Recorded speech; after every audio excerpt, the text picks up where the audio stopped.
What to do if querySelector in JavaScript is not working. If your document.querySelector is not working in JavaScript, don't panic. It's a very common issue, and usually easy to fix once you know where to look. First, make sure you're using the right selector syntax.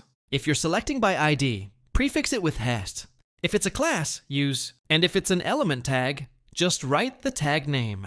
Second, check whether your script is running before the HTML is fully loaded. If that's the case, querySelector won't find anything because the DOM doesn't exist yet.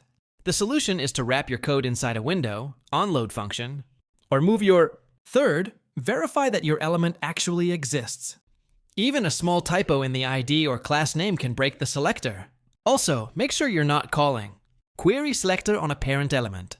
That doesn't exist. Finally, use console.log to debug. Print out what querySelector is returning. If it's null, that's a big clue. Your selector is wrong, or your element hasn't loaded yet. The code is here.